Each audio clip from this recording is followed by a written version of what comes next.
bonjour et bienvenue dans les Décodes Yoko. Oui, après Code Yoko Révolution, on va faire Code Yoko. Et j'ai hâte, cette série née en 2003 a vraiment bercé mon enfance. Et c'est pour ça qu'on va faire tout de suite le premier épisode dans l'ordre chronologique qui est sorti en 2006. Car oui, la genèse est donc le premier épisode dans l'ordre chronologique est sorti lors de la saison 3. Il a donc fallu aux fans au moins 3 ans pour savoir à peu près comment tout avait commencé. Mais bon, c'est parti pour le réveil de Xana.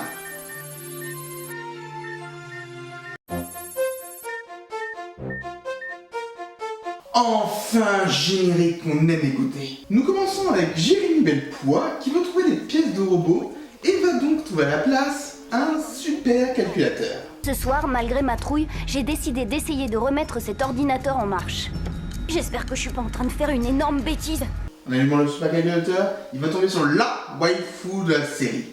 Pour certains c'est Yumi, pour moi c'est Alita, désolé. Qui êtes-vous? Où suis-je? Tu mets beaucoup de temps à réagir mon cher Jérémy. Oh, punaise! J'avais plus l'habitude de bonnes transitions. Par contre l'orthographe de Jérémy ça fait mal.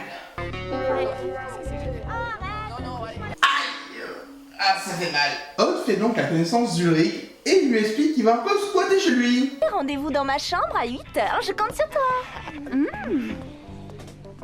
Génial, c'est The Canon. Et c'est qui cette bombe-là? C'est officiel, le premier crush d'Odd Kadik, c'est Sissi. C'est canon. Oh, ça c'est moche. Comme ta coiffure? J'aimerais bien que tu m'appelles autrement. Bon, d'accord. Voyons, qu'est-ce que tu dirais de...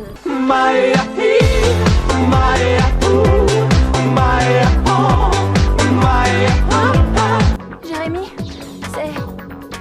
c'est fou, il faut que tu vois ça. Ce que je trouve fou, c'est que même si c'est sorti en 2006, ça n'a pas vieilli. Alita, Maya, se fait poursuivre par les premiers monstres de Yoko, les Cancrola. Elle arrive enfin à rejoindre la tour. Ça va, tes points de vie remontent. Ouais, elle est libre, mais elle est naze. Et puis t'as fait que ce pan, mais qui est pas vraiment son style. Oh, tu connais pas les films magiques? Je me suis toujours demandé qui était la personne qui se faisait le plus victimiser par Xana. C'est l'heure de savoir, et donc Jérémy marque son premier point de la série. Ulrich et Yumi se retrouvent dans un cours d'arts martiaux beaucoup moins gênant que dans l'évolution. Imaginez, la nuit était tombée auprès du feu de camp, je dégustais un steak de caribou. Quand soudain, un castor enragé m'attaque. Avec ses incisives acérées, la bête cherche à me trancher la carotide. Mais heureusement, j'ai pu m'en sortir grâce à ma parfaite maîtrise de la main ardente de Li Fu Chang. Pourquoi vous riez? J'adorerais voir que c'est vrai.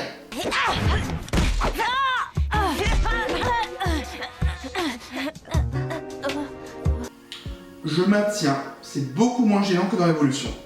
Et c'est un parfait résumé de leur relation. Mais oui, Kiwi, t'es un bon toutou. Personnellement, niveau design, je préfère Rufus. Je suis un enfant qui a grandi avec les séries des années 2000. Évidemment que je vais parler le plus possible. N'y va pas, Ulrich. C'est juste les hormones. Et Jérémy marque son deuxième point. Tu crois que tu saurais garder un secret? La phrase fétiche de toute une génération. Eh ben alors, t'as le vertige? Non. Ça, c'est de la bonne écriture. Ils ont pris un trait d'Ulrich qu'on connaissait et ils l'ont intégré à un préquel. C'est cool. En fait, le supercalculateur scanne et analyse la structure moléculaire de celui qui pénètre dans ses caissons. Une fois le scan terminé, il désassemble les atomes afin de les numériser avant de recréer un double, un avatar numérique dans le monde virtuel. Juste une petite question sur le fonctionnement des scanners. Il passe sous le corps, parce que là, ça reviendrait à faire disparaître la matière. Ulrich kidnappe donc Kiwi, le chien d'Odd, pour le virtualiser comme cobaye sur Yoko. Ça, je suis sûre qu'il y a une autre fille derrière tout ça. Une fille? C'est pas une fille, c'est Kiwi, mon chien. Je me demande vraiment à quoi Sissi a pu penser à ce moment précis. Mais finalement, en voulant sauver son chien, c'est Odd qui se fait virtualiser. Tu vas être momifié vivant, Sarvi. Il faut l'aider. Tu crois que Sissi et moi, tu peux nous envoyer sur Yoko?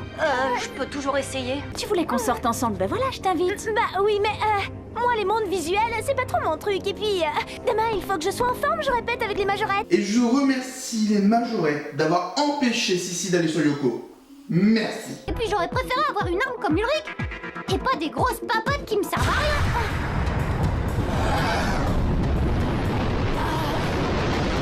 Personnellement, je préfère les grosses papates. Parce qu'en plus, il y a des nanas ici. C'est super. Ouais, mais j'ai l'impression que Belle Poix craque sur elle. Sur une nana virtuelle. Ah, il est dingue. Non, il est juste avant-gardiste. Il n'y a pas de porte.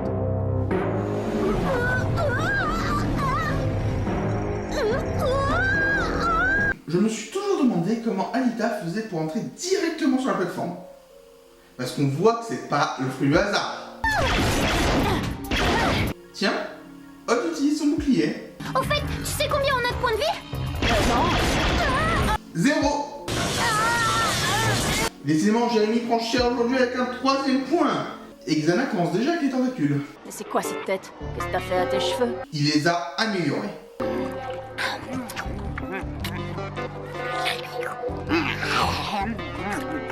Tellement raffiné. Franchement dangereux, oui. Je te signale qu'on aurait tous pu y rester hier soir. Là, il a raison, vaut mieux éteindre le supercalculateur. Et tant pis pour Maya, j'aime pas dire ça, mais après tout, elle est pas humaine. C'est virtuelophobe ça. Pourquoi les non-passages marchent ici et pas dans l'évolution?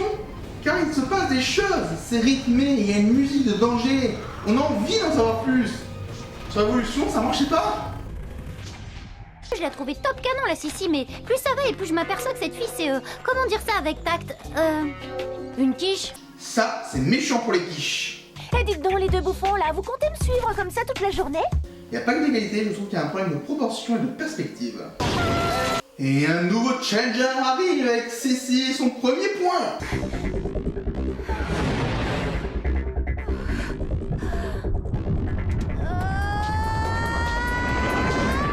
L'instinct de survie manque à cette jeune fille. Mais la facilité scénaristique est avec elle. Filez d'ici. Oh, c'est mignon, ici la main. Et ça fait un point chacun pour Ulrich et Yumi. Yes. Eh oh, mais c'est qui celle-là? Elle, c'est Yumi. Elle était là quand j'ai été attaquée et elle sait se battre. Alors j'ai pensé que... Ok, on verra ça plus tard. Pour l'instant, on fonce à l'usine. Notre bande est enfin au complet.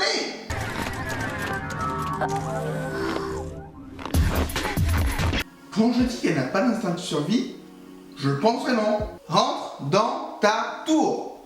Elle est juste derrière. Ce plan est super stylé pour l'époque. Il y a un monstre électrique en liberté dans le collège? Bien sûr, allons, détends-toi, chérie. C'est ça, oui. Et aussi un ourson plus géant. À la semaine prochaine, Jim. J'aurais tellement aimé aller sur Yoko rien que pour ce toboggan. Wow, chouette, des crabes. Quelqu'un a de la maillot? Première fois que Hot il donne un nom au monstre, c'est émouvant.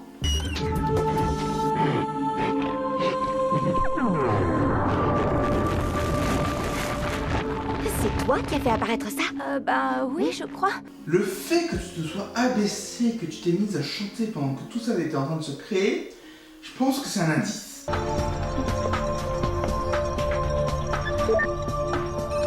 Aelita. La série s'appelle Code Yoko parce qu'elle rentre le code Yoko. J'apprends tellement de choses. Qu'est-ce que tu fabriques, petit? Je lance juste un programme, en espérant ne pas me tromper. Et quel programme? Retour vers le passé. Le premier d'une longue continuité de déchirure de l'espace-temps. C'est dingue ton programme de retour vers le passé, là c'est sûr, il marche. Pardon, mais de quoi vous parlez? C'est quand même triste de se dire que Jérémy ne se souviendra jamais de cette aventure. Dès demain, je file à l'usine et je passe dans le scanner. Le rêve de toute une génération. Salut, alors vous avez trouvé quelque chose? Oui, Xana. Xana? C'est quoi? Un programme extrêmement dangereux. Une sorte de virus qui contrôle l'énergie électrique. Il active les tours de Lyoko pour accéder à votre monde. Alors la tour rouge, l'entité électrique, le sigle bizarre, les monstres sur Lyoko, tout ça, c'était Xana?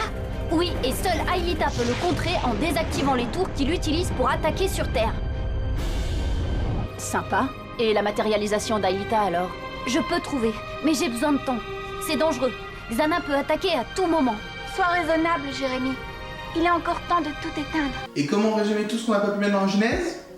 Facile, on fait un énorme plan qui explique tout. Cela dit, maintenant on sait comment contrer Xana. Il suffit d'amener Aelita dans les tours activés. On peut toujours s'arranger pour neutraliser les attaques, le temps qu'Einstein trouve le moyen de la matérialiser, non? Et c'est parti pour la saison 1. Promis, quelques semaines et c'est réglé. Je dirais plutôt une saison entière.